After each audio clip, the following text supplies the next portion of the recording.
So I'm trying to get, this is a pretty decent platform angle. It's actually a little too sharp. So what I want is to have an angle that is strong enough when I strike it with a stone to drive to about here without crushing this edge. And what it looks like when you crush the edge is like this. I tried to strike this when the edge was here. I tried to strike it down and it just crushed instead of going deep into the piece. Here's another crushed edge. So what we're trying to do is strengthen this edge and get the appropriate angle. So maybe even a little more like this. And so I'll take that time to get that edge prepped properly, because what I don't want is to have to do this several times and lose more and more width, where if I do a good job once, then I lose less width on my finished piece. So this came out of a piece about that big because I was a little more conservative with it, and I had to go more times over and over. There's still some mistakes in it. I didn't quite get this. Like, this would need pressure flaking, and so this will never be a paleo point. So now that I've got a pretty satisfying edge, I'll try and press my legs together like this and grind whatever crushing pressure flakes are going to want to get removed, and then heavily abrade. And then instead of peeling off a flake, I'm going to try and drive a flake to there. And I could do that with a hammerstone. If I was to use a soft piece of sandstone like this, I would have to peel the flake off, where with a bigger antler billet or a large hammerstone, I can drive that flake in. So I think you can see the piece kind of has a bend to it, so I'm going to start the outer edge and we'll see what happens.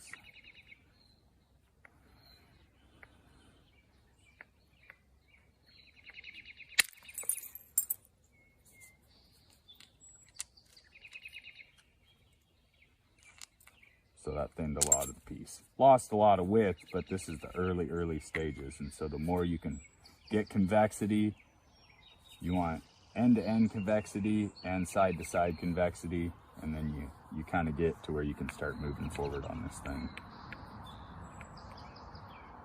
Your hand kind of is naturally shaped for this job. Like a human is perfectly adapted for flint knapping, just your bare hand. So right here is a nice little hollow. I need to clean this up a little tiny bit.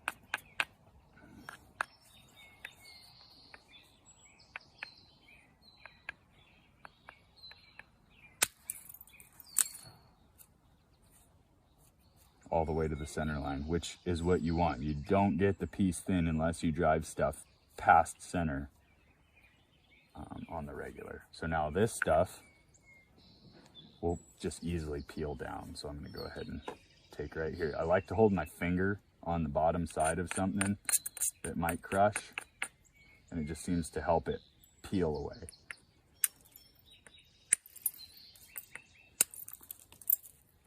That crushed.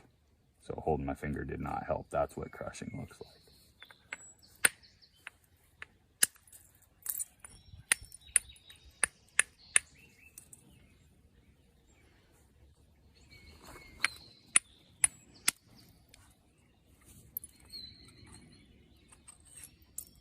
Nice ridge to run down. So that cleaned up a ton of that crushing there anyway. Like I say, early stages, you kind of have to not be too conservative.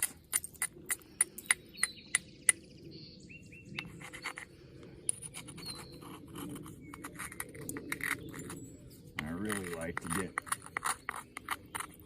get the piece kind of ground down and just take a look at it and see what I'm gonna do next, because if I just start going in circles and circles and circles, then I end up with a really small piece. A good piece usually, but small. So right here, we're gonna remove a small flake here.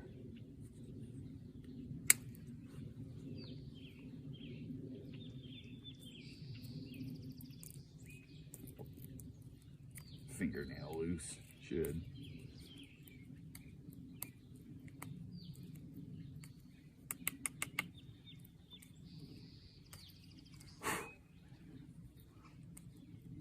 Not as free as I wanted it.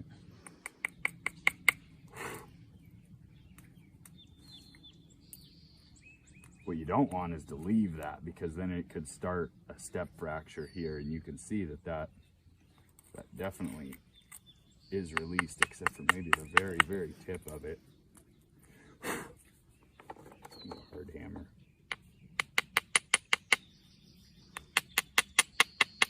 There. See, so then the step is actually right here, more of a hinge in the middle, but we'll drive that off the other way. So here, there's a hump, and I want to remove that hump, but that edge is too far that way, and it's too sharp, so I'm going to bust some off and prepare a platform to drive flakes off of here.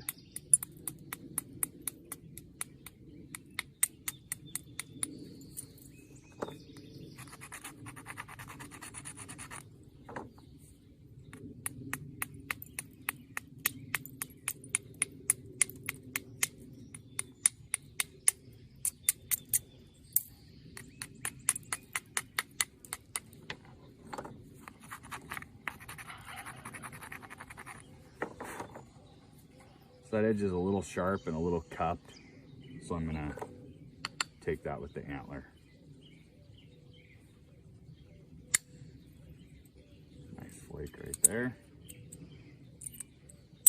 You want to try and keep your ends skinnier than the middle, and it's hard in the beginning because everything's usually nodular and hanging off, but it keeps end shock at a minimum to keep your ends narrower.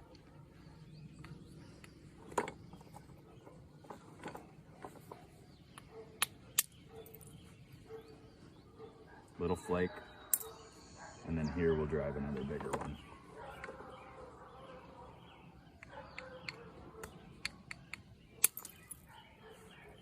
Not quite what we wanted. We'll take one more right there. There's still a good hump.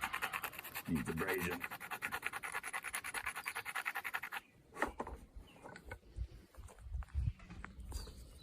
I think instead of this point, because it's fragile, we'll take this flake first and it'll isolate that second one a little better. Guess we'll do it in 3.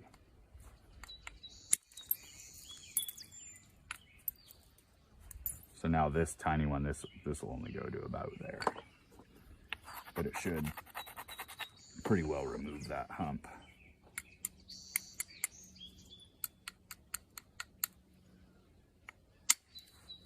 Oh, nice big flake. Way better than I thought. Good.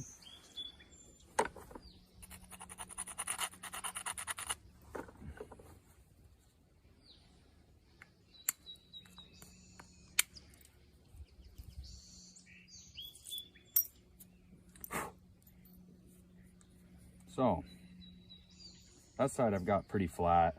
This is all going to disappear eventually, but I don't like to go to just knocking stuff off because I'm going to need that width to drive through all these weird humpy areas eventually. So I'm going to start with, on this end, some hard hammer and try and get an edge, a workable edge, and some convexity end to end, some distal convexity.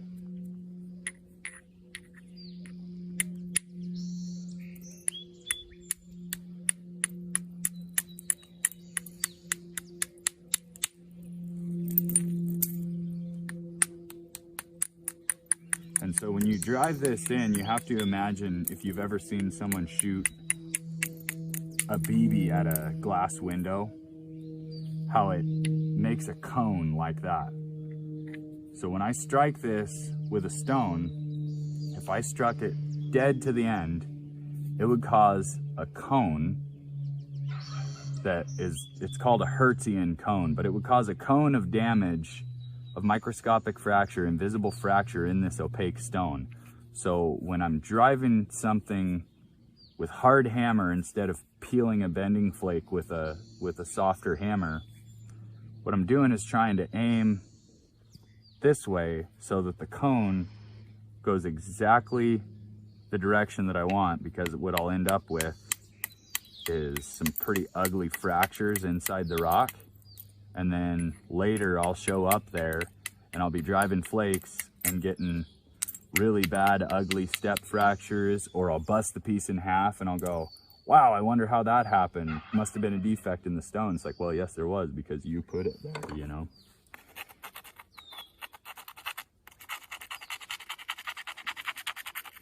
Kind of a thing of patience, and patience isn't exactly my strongest virtue, but the more patience that I have, the better of a product I end up with. So you don't want any weird overhanging lips if I'm going to try and drive something that way, and you definitely don't want it if you're trying to drive it that way, because it'll crush. So this, you can bend a flake around an edge if your center line and your platform isn't exactly suitable. I'll show you that right now. This is pretty far above center line, which is kind of a no-no. You kind of expect to set this up and try and drive flakes that way, but this side is pretty well established. So I would drive a flake here maybe in the future, but for now we're going to try and bend a flake around that edge. So you want to get it ground kind of smooth, and it's risky, so you don't want to do stuff like this in the latter stages, but when the piece is still nice and thick and there's a meaty area in the middle there, I've got pretty much no qualms at it. I need a heavier hammer though. This guy will probably do it. So what I'll do is I'll strike this stone pretty high up on this platform, and as it's peeling away, I mean, it's all in an instant. As it's peeling away, I'm going to drive a little bit of force that way, and this will peel around that edge, I hope.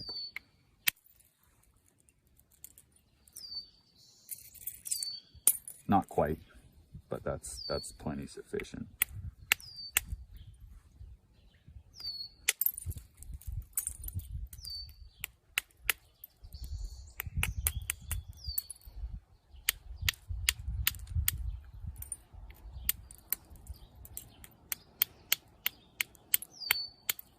So what that does is helps you get a workable edge. That had that lip on it. It was kind of ugly. And now look what we've got. Same exact side. We've got another platform there. We've gotten access to this platform here. We've took a little bit more off of the distal end. Probably need a platform up here first. So we'll go ahead and prepare this. And I'm going to switch probably to the antler billet primarily from here out. I'll set up platforms with a hammerstone because it's just so handy. But I'll be trying my best to drive longer flakes with the antler billet. It's kind of small for the task, which is kind of a problem because you have to swing it harder to get the job done, and then you're a little more inaccurate. But you live with what you got. So I'll start right here, a little flake.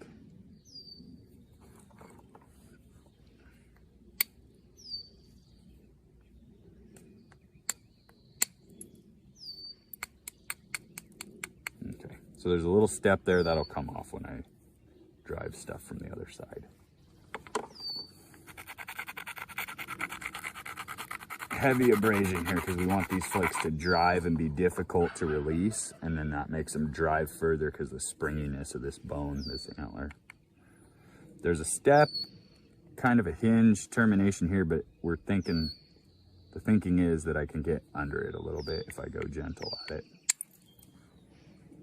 Crushed it.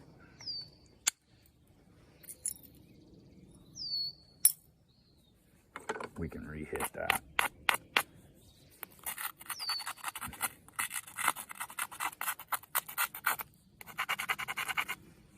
Now we'll absolutely get under that.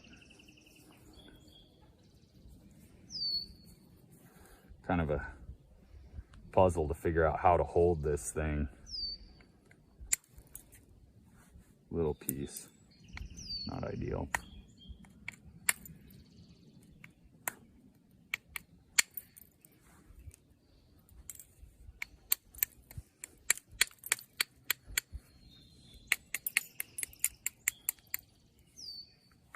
There's probably really good nappers out there that are cringing every time somebody flint knaps like a redneck. Some old timer rolls in his grave. This will be a pretty good flake, I reckon, unless there's fractures in there. Didn't make it.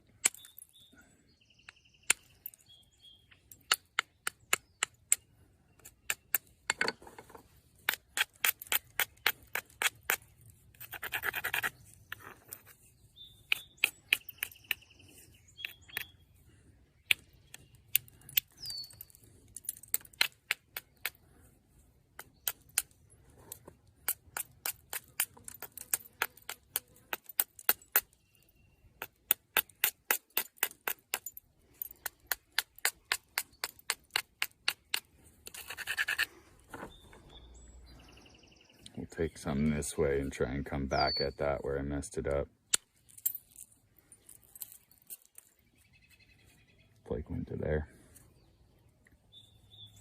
Peel a little one here.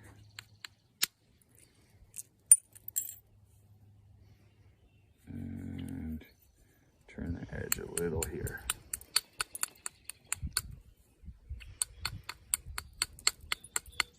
See, once you start chewing up a spot, you really make problems for yourself.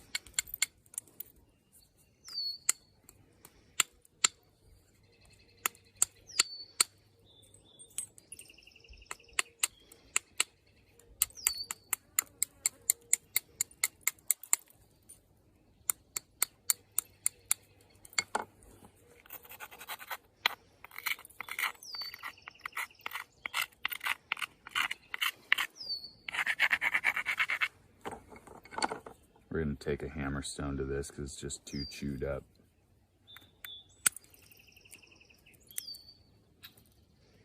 I like to try and shake all the little flakes out, otherwise eventually you'll start moving something, you'll lay your hand open.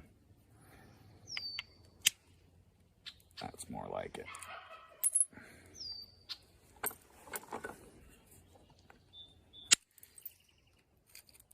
Overshot. That's called an overshot flake, and I wasn't exactly intending to do that, but it didn't hurt us. So that happens often. There's a defect in the stone here, an old one, but that didn't have a ton to do with it, if any. What happens is you have a platform or you strike the stone too high above center line. See, this where I hit the stone is pretty high above center line. And what it does is causes a flake to bend and overshoot. It shoots all the way across the piece and clips off the far edge. So we got a big turtle shell removed off of here. That's Clovis, like paleo Solutrean Clovis technology. Accidental, but you can see why they do it. It removes a ton of thickness and doesn't sacrifice really anything that wasn't going to go away anyway. So overshot.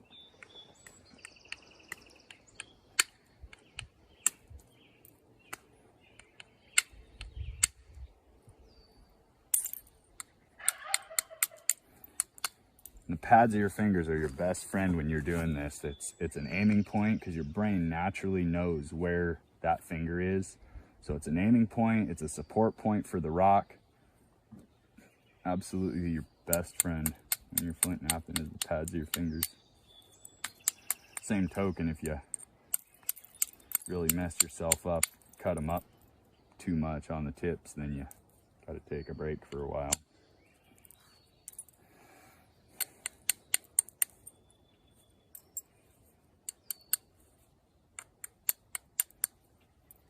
Pretty thick piece. I need to get something in there and hopefully not lose a lot of width doing it. So we're gonna try and leave it pretty sharp and really abrade it and drive one off.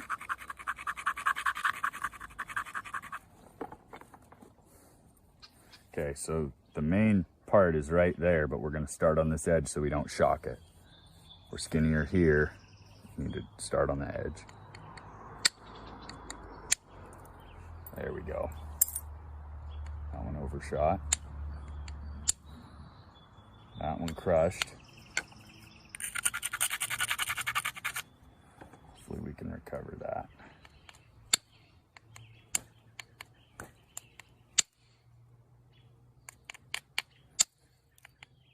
Maybe not.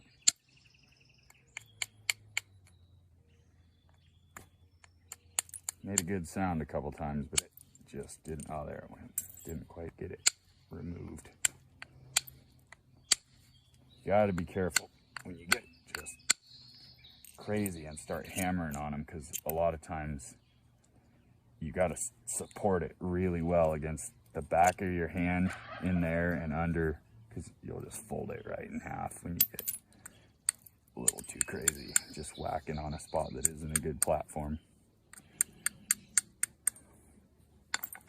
So now we're in a really good spot. Now we're in good shape. We can be a lot more careful, set up some isolated stuff, and really just kind of be a lot more careful.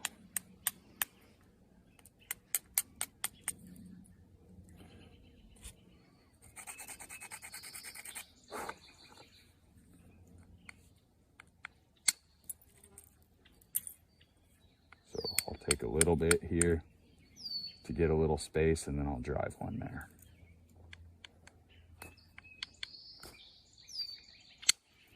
The reason I miss a lot is because I'm really trying hard not to accidentally, let me see if I find a pointer. Trying really hard not to accidentally hit the piece here and lose a bunch of edge and overshoot another flake. So like, I'd rather miss and peel in gently and get the platform struck where I want it and remove the flake that I want. So then the next flake, we'll take a tiny little bit here and we'll drive one again.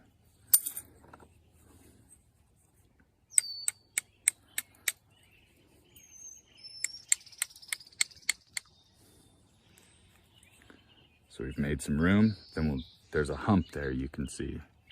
So then we'll drive one into that hump and see what it does.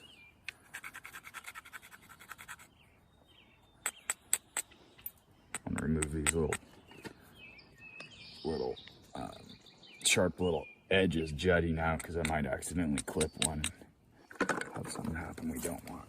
So now I'll strike this here, and I bet you this flake comes all the way to where it gets low here.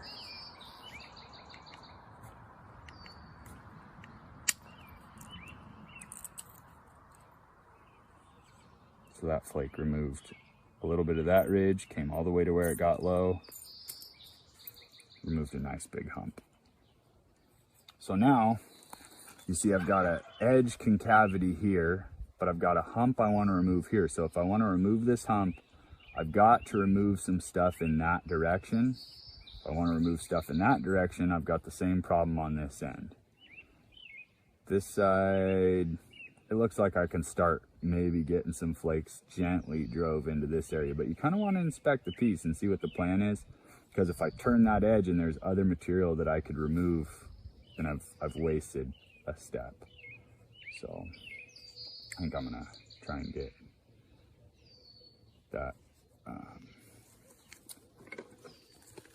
basal area right there and try and get that little hump removed.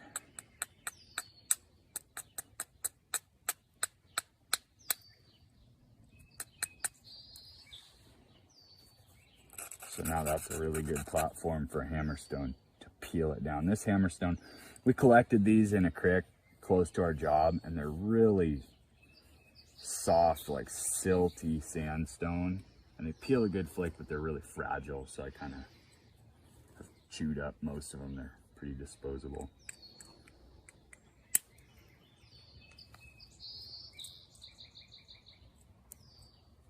Not a whole lot there, but it re-added some convexity to the distal end.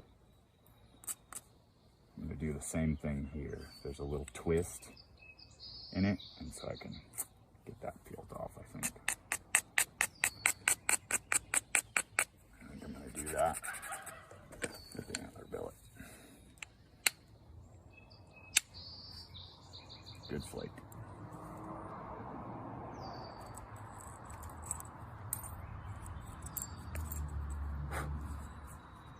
That put us in good shape.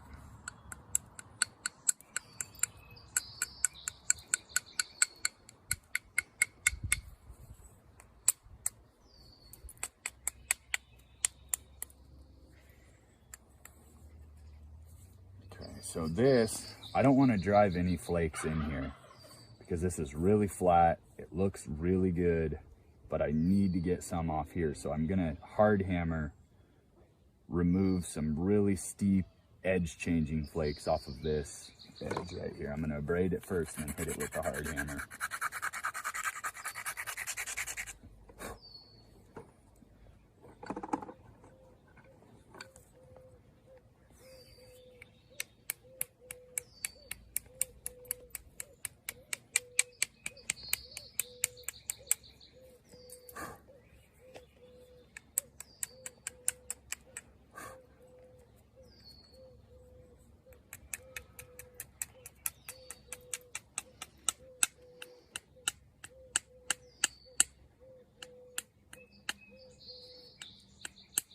This is when a lot of the time I'll get a little too frisky with a hard hammer, and a piece that I've been working really hard on, I'll fold it in half. So I gotta not get too carried away here. Because once they start getting thin, they don't appreciate being hard hammered on. So all of these flakes, I'm gonna lightly abrade and just try and peel them into this area where we've removed a lot of material. If I try and drive them far, they'll terminate in a hinge fracture here, which is not good. So instead of driving them into the material, I'm just peeling them away.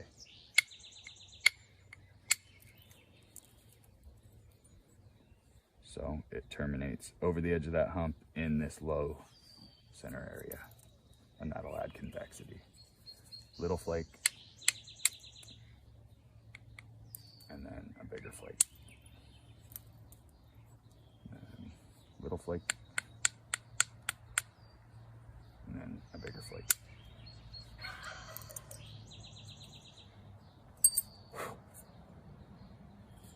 That one went across a lot further than I wanted, which is good. I would rather found a ridge to follow, which is good. But that's the whole point of this, is to try your best to predict what's going to happen before it happens, to keep yourself out of heartbreak and misery. And if you predict wrong, the likelihood of it being a good outcome, like, wow, we predicted that wrong and got lucky, is very, very rare. Very rare. I'm not going to do a ton more to this because the flaking pattern looks really good, really paleo. It's like a really nice looking blade. And I've just got a little bit more edge work to do to clean this dude up.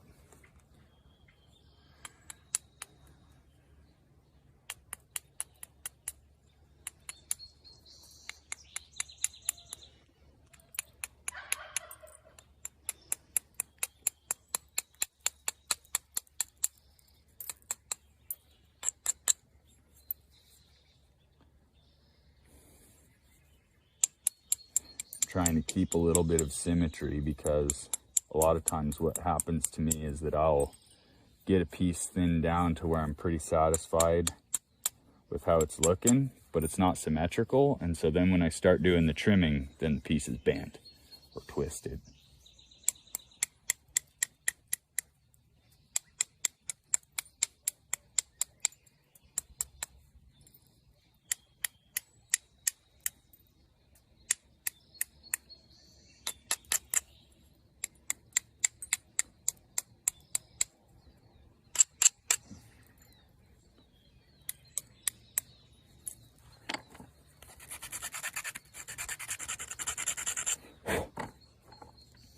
Most of this trimming, the reason I try to do it with a hard hammer is because I want short flakes to come off this way, and if you start to thumping on it with your antler billet, sometimes you'll accidentally peel a long flake off of a place, or peel a piece of the edge off of a place that you didn't want to.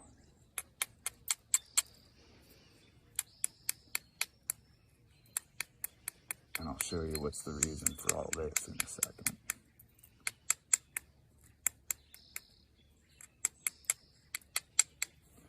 Is that if I set this edge up to drive that hump off, for one, there's another hump on this side that needs to go away, and it'll put a twist in the piece. So I'm preparing this edge to take flakes off that way. We want medium abrasion on this because we want the flakes to carry far across, but we also don't want to fold the piece in half or bust the tip off if we can help it. I'm going to start, the general rule is start at the tip and work back because of end shock, but I can keep a finger on this pretty easily. So I'm going to start on the inside and probably get a decent result here. And the piece is supported hard against the back of my hand, the far edge, so that way if it does overshoot, hopefully it won't fold.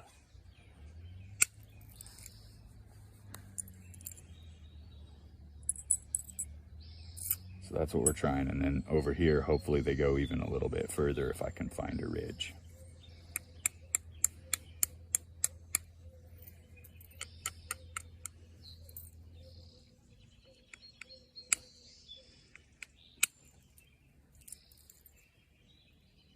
Not gonna go further.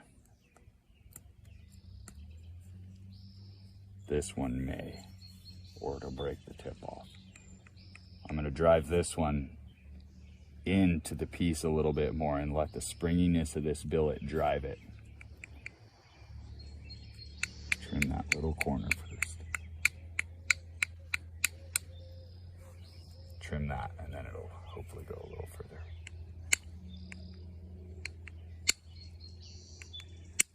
There it went.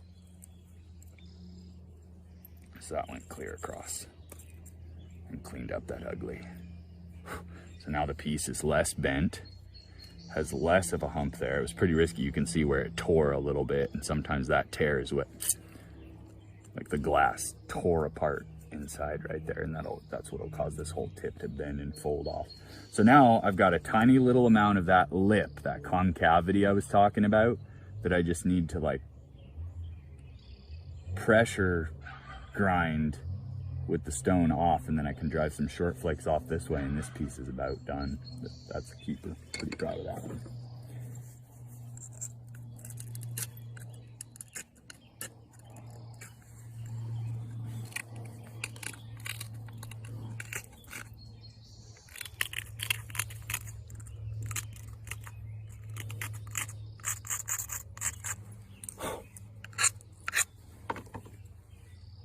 So most of that concavity is gone, and short flakes, I'm going to drive them with the billet, and if they carry a little further, it won't be bad because I've got some meat here to take off if I end up with a step or a hinge, but I need that hump to go away. Same deal. I'm going to start in here and work towards the tip. Not exactly proper, but I think it'll work out. That one crushed. That one fixed it. So that's kind of what we want, is for these to terminate, somewhere in this center, because there's a concavity in there, and if they accidentally drive too far across, I'm likely to end up with a bad lip hinge up in there. So now little flake right here, so it'll remove only about that much, and then I'll take another bigger one.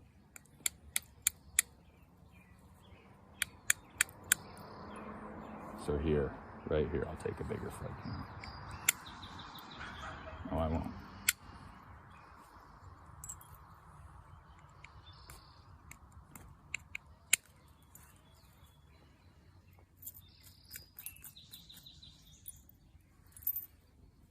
Probably two more, I think.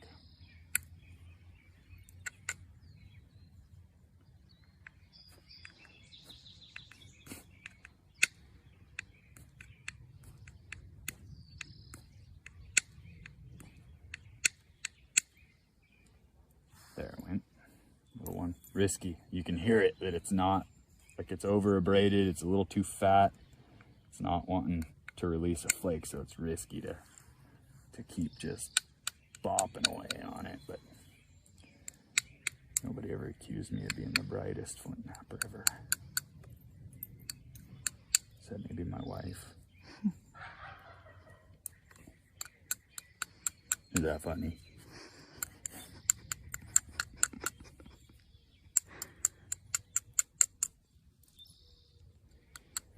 Okay, so I've got the same thing here. I've got a little bit of a low spot in the center from where these flakes fanned out, and I just want to, we call that a delta because it's shaped kind of like a triangle. I just want to get those deltas removed and kind of edge this thing up a tiny bit. And they're on both sides, so if I remove those deltas, it'll really straighten this piece up.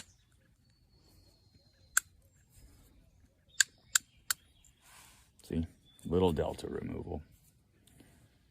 And then there. And you do see this in Clovis. I was just talking to somebody who's really knowledgeable about this kind of stuff, that you'll see edge work done in Eastern Clovis, because that's pretty much what this is some sort of a replica of, is some paleo, because I haven't pressure flaked the thing one bit. So it's more of a Clovis reproduction than anything, I think. But then again, I am not a Clovis person. So some old boy might kick me in the teeth if he tried to get sold this or traded it.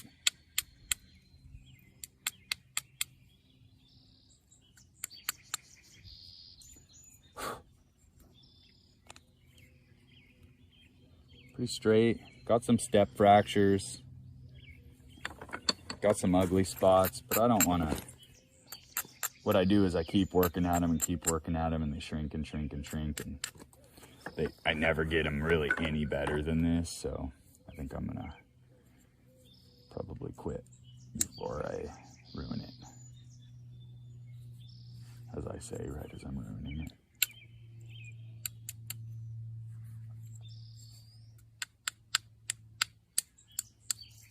I think I might flute this thing. I can't, actually. I've got a low spot there. I don't have a ton of convexity there, so I don't think I can flute it, but I was thinking about it. I could probably create that much convexity. I really like fluted points, which is unfortunate because I'm not very good at fluting them and not very good at producing a nice convex point that likes to be fluted.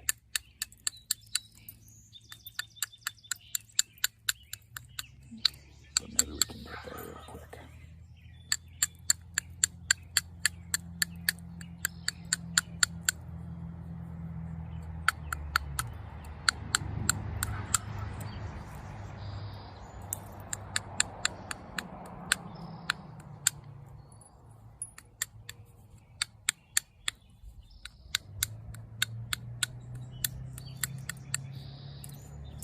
And I think, for whatever it's worth, it sounds silly, but this percussion edge work really, really does seem to make a, not only a stronger, but a sharper edge.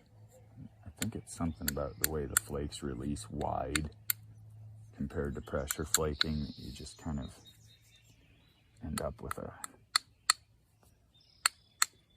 little bit sharper of a piece. Which I think if you were hunting mastodons or woolly mammoths, you'd probably be pretty interested in that.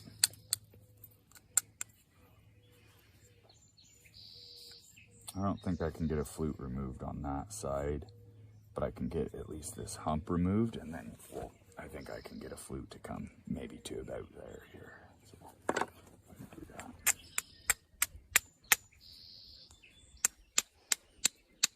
I'm gonna have to zigzag, is what we call it. It's where you've got a square edge there, and I'll have to knock it that way, and then the other, and then the other, until I get an edge I can pressure flake.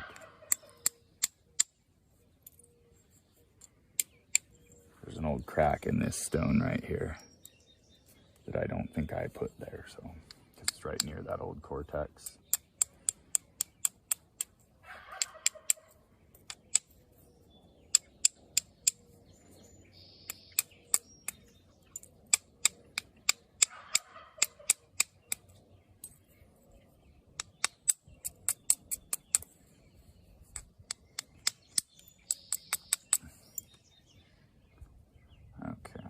So we'll start trying, I accidentally made a little divot there. We'll start trying to make a fluting nipple here. And I don't think I need it to be perfectly centered, like right there will do.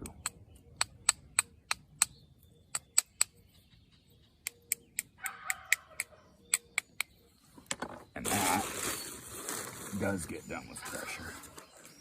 The old boys would have a leather pad, but I don't have a leather pad right now. I don't usually keep soft leather around, so I use a piece of canvas. I wonder where it came from. So this, I'm gonna prepare a low spot here basically, and this looks like a pretty good candidate. It'll come a little crooked, but what I want is to prepare a low spot that we call a nipple, a fluting nipple. And what it'll do is basically guide a flake up this high spot to terminate right about here.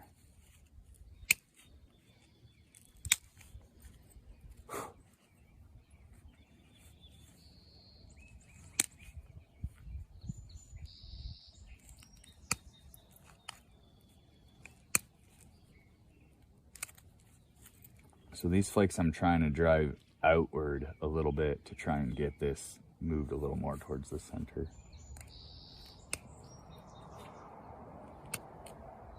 You have to be careful. I support the tip in my finger right there, and I try not to put too much pressure here, because otherwise, same deal, you fold it in half.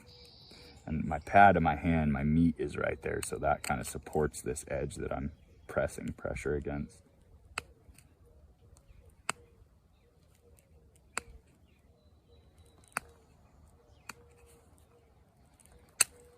There it is. So that, pretty close to center. That'll make a pretty good fluting nipple. I need to isolate it more, and then I need to make it strong, really strong. So I'll take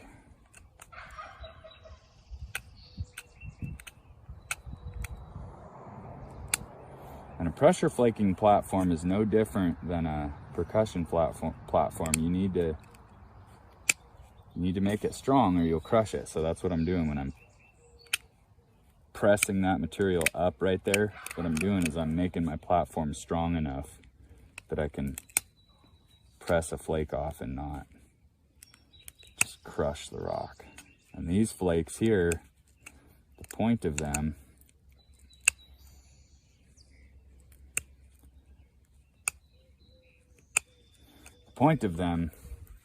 is to make a weak spot in the rock right here and right here, so this flake will detach instead of folding the piece in half. And you might like, why bother if it's so risky to fold this thing in half? Well, they needed a skinny spot to put these, they hafted them to here in a spear shaft. And so they needed that skinny spot to keep from making their haft weak and making the point weak when it's pressed in here with pitch glue and sinew wrapped around it. So that flute on at least one side it was hyper important to them, that's for sure. I'm gonna knock that tiny little ridge off. Not much of it, but I need that platform to be strong.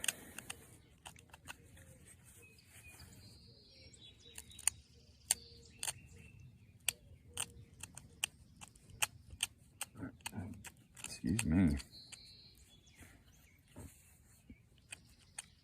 Stomach's talking to me. Says I need to go kill a mastodon. A little bit after I just talked about it being sharper from the percussion, but I was we had a battery die and I was sitting here with a pressure flaker in my hand and Couldn't help myself.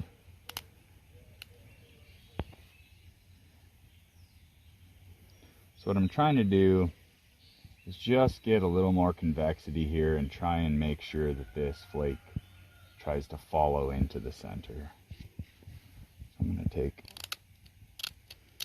maybe a tiny bit more to try and get this weird cracked spot off.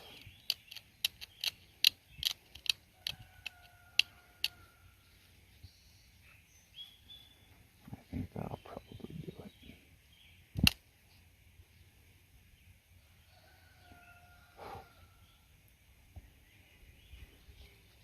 So now,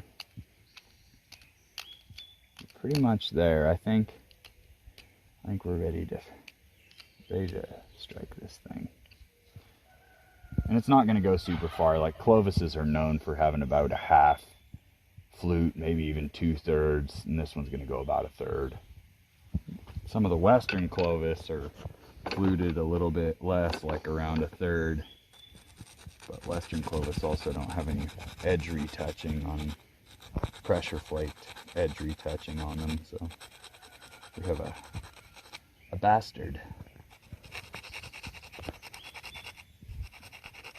So I really like to abrade up and down. Most people suggest side to side abrading, and I really like to abrade up and down because it removes anything that was thinking about crushing, and it just seems to really help me have a better result. But you don't want to abrade in here where you isolate it. You still want this to be weak here and here so that flake will detach. So I think that'll go, and I think it'll go to about here. But with a skinny spot in the middle, it might break the piece, but we'll see. So how to hold something that you're about to remove a flute off of, it's kind of a conundrum. Generally, most of the old boys, modern old boys, I don't want to say, because I don't know what the Clovis people did. They braid the tip a little bit, just makes it a little stronger, and then this is sharp here, so I want to be able to hold it supported. And I like to support it. Some people like a rock with a piece of leather on it, but I like the meat of my thigh. It has a little more give to it, and I feel like it really gives you a little bit of grace. So I'll fold this thing up in and hold it. But you don't want anything touching here where you want that dude to drive and remove. And some guys will remove these flutes with a stone, but I can't that well, and I pretty much always hit them with a piece of antler. And I've also tried with indirect percussion. That's where you press something against there and then strike it like that, and I just have never had a good result. I fold them in half more than I have success, where if I strike them like this, I don't get a really long flute, but my success rate's a lot higher. So cross your fingers, and it's pretty likely this thing will fold in too, because it seems to happen to me a lot.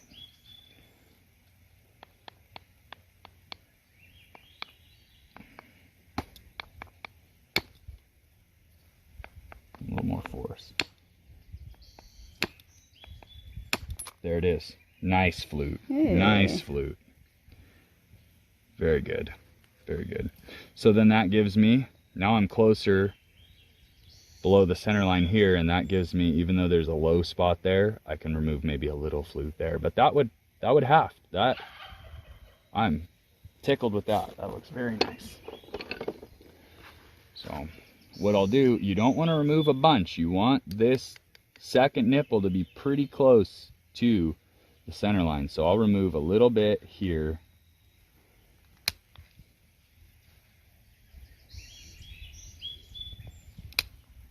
But not a ton. I'll show you what it looks like when I get this peeled away. And your second nipple, your second fluting nipple, is never going to be quite as strong as your first fluting nipple. You're relying on the thinness, the razor sharp thinness of this here to make the flake want to release, and you're relying on what convexity, what shape you have to your piece, rather than a nice low nipple below center line.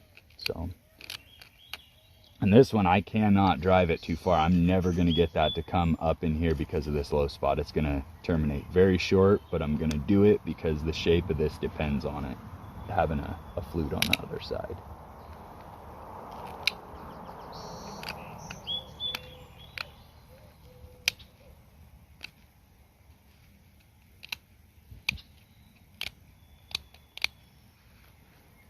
So now, this is going to be plenty weak here, but I need to isolate the bottom. So this is where I drive the flakes out and away from the center.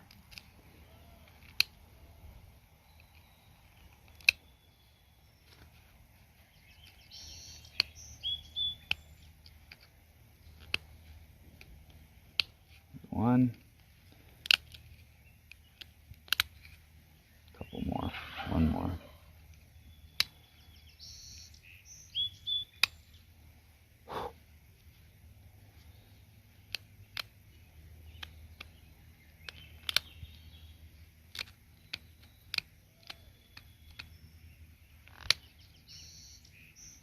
Better.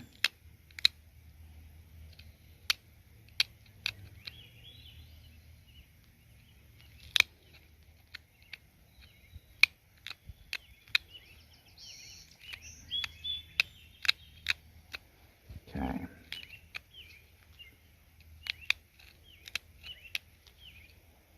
Now, I don't want this nipple to be too wide, because if it is, my likelihood of accidentally busting the piece goes up. The stronger it is, the wider it is. So we definitely want to abrade it because we need it to be strong. So then that means I cannot have it too wide.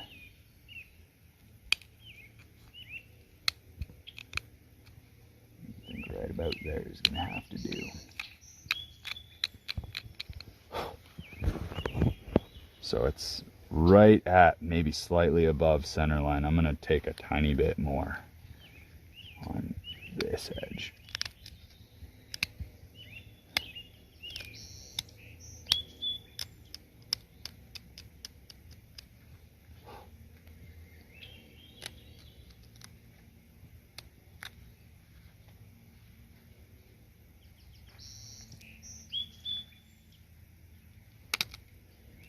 There it is.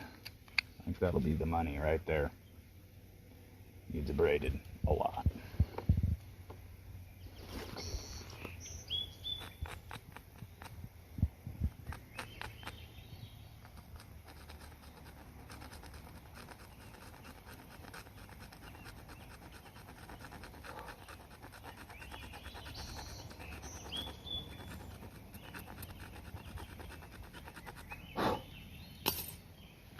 And this one I'm not going to have to strike very hard and very far inward, because it's going to terminate in here. If I try and drive it too far, it'll just crash or break.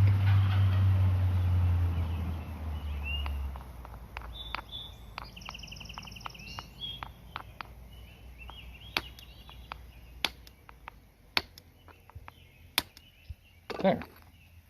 That's actually not a bad flute.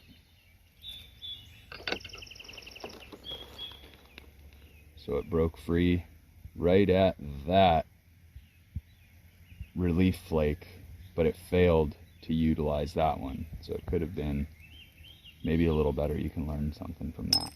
Tiny little bit of pressure flaking, and we've got a Clovis.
So, not a perfect example. And again, I don't do this and I don't hunt mastodon for a living. But I think that would be sufficient to the task. You can see where that hinge fracture is exactly where that flute tried to overshoot, probably because it was so close to the center line, if not even a little above. But I also was peeling away as hard as I could instead of driving in. If I would have tried to drive that in, you could see that was trying to make a dive that direction and overshoot. There it is. It's Clovis Point.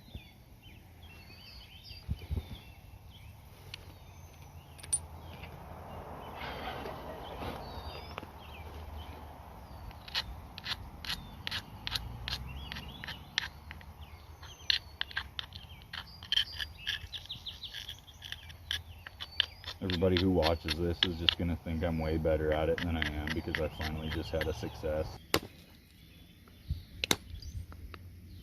There it is. See, there's the folded in half. No. Yep, so that flute stopped. That flute stopped right here and dove. Folded it right in two. Too close to center line. For sure, and driving in far. But that's how it happens.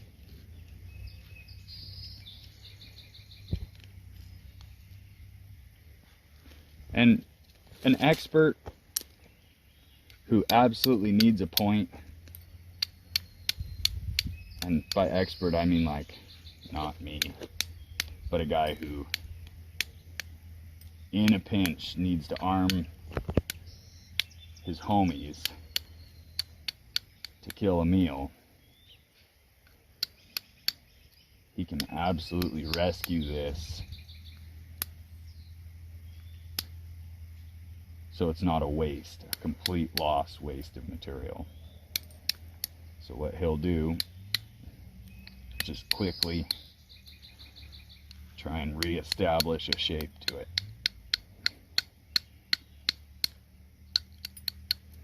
Or I don't know, maybe something different. But that one did not make it as a Clovis.